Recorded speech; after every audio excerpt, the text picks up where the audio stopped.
Welcome to Podcasts, where we're diving deep into the shows that shaped pop culture.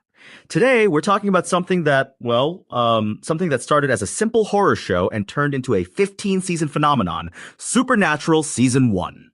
The year was 2005, and the WB network took a chance on this show about two brothers hunting monsters across America.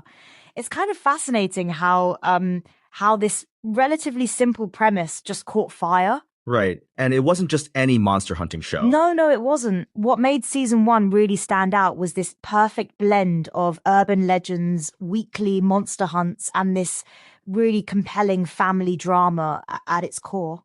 Speaking of those urban legends, what's really interesting is how the show kind of created its own modern folklore, right? Oh, that's such a fascinating point. You know, the show took these classic urban legends like Bloody Mary, the Hook, Man, the Woman in White, and kind of gave them this new life. And now when people talk about these stories, they often reference Supernatural's version. Yeah, exactly. And you know what's really interesting? The show kind of reminds me of The X-Files in how it structured its episodes. Oh, tell me more about that. Well, both shows used this Monster of the Week format, but where X-Files was all about government conspiracies, Supernatural focused on this really personal family story. You've got these two brothers, Sam and Dean, searching for their dad while fighting these weekly threats. That's actually a really good point about the family aspect. It wasn't just about the monsters, was it? Not at all. The show really subverted expectations there. Like usually in horror, the family unit gets destroyed by the supernatural, but here the family unit is actually fighting back. Right. And speaking of fighting back, let's talk about those early episodes. The pilot episode just throws you right into it with the Woman in White, which was this perfect way to start because it's such a well-known urban legend, but they gave it this whole new twist.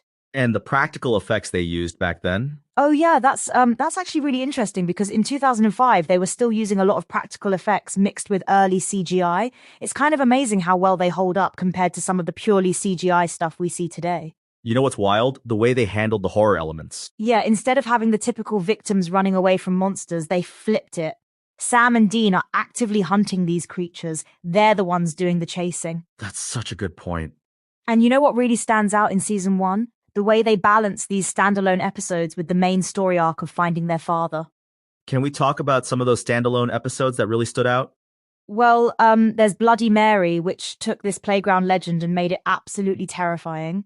Then there's Hook Man, which dealt with themes of faith and religion alongside the horror. Those episodes really showed what the series could do, right? Exactly. And then you've got episodes like Home, where they return to their old house in Kansas. That episode just perfectly balanced the Monster of the Week format with this really emotional family story. Speaking of family, what about the dynamic between Sam and Dean? That's really where the show shines. You've got Dean, who's this dedicated hunter following in his father's footsteps, and Sam, who left that life behind for college. Their different perspectives create this amazing tension. Right, and that tension just builds throughout the season. It does, and it all comes to a head in the season finale, Devil's Trap, where everything they've been building towards just explodes, literally and figuratively. That finale was just incredible, wasn't it? It really was. The way it brought together all these threads about family loyalty, demon hunting and revenge, and that cliffhanger ending, that was just masterful storytelling. Let's talk about some of the supporting characters that were introduced. Well, you've got characters like Bobby Singer, who becomes this father figure to the boys.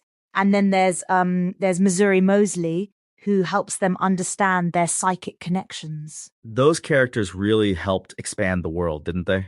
They absolutely did. And what's fascinating is how many of these season 1 characters and plot points end up being important years later in the series. That's true. Like the Yellow-Eyed Demon's plan. That wasn't just a season 1 thing. It had implications that lasted for years in the show's mythology. And what about the music?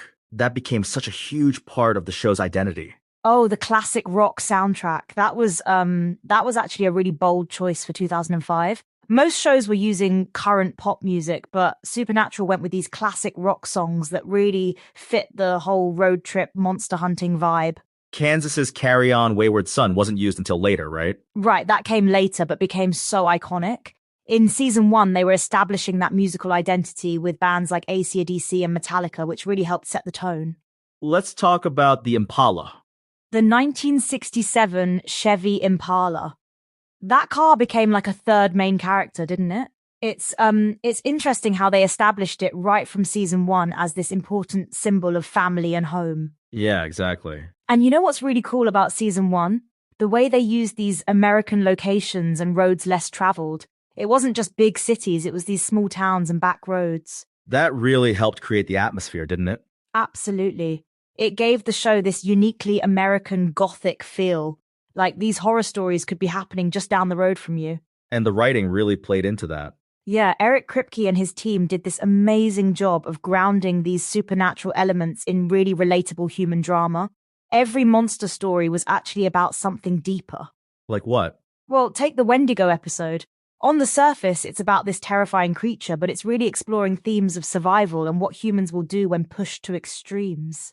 That's such a good point about the deeper themes. And you know what's really interesting? The way they handled the horror elements. They weren't just going for cheap scares, they were building this sense of dread and atmosphere.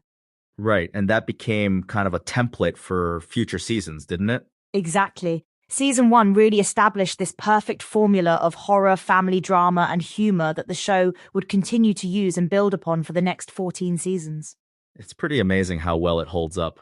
It really does. Even now, watching those early episodes, you can see why it captured people's imagination. The chemistry between the leads, the monster designs, the storytelling, it all just worked. And created such a huge fan base. The fan base that grew from season one is just incredible.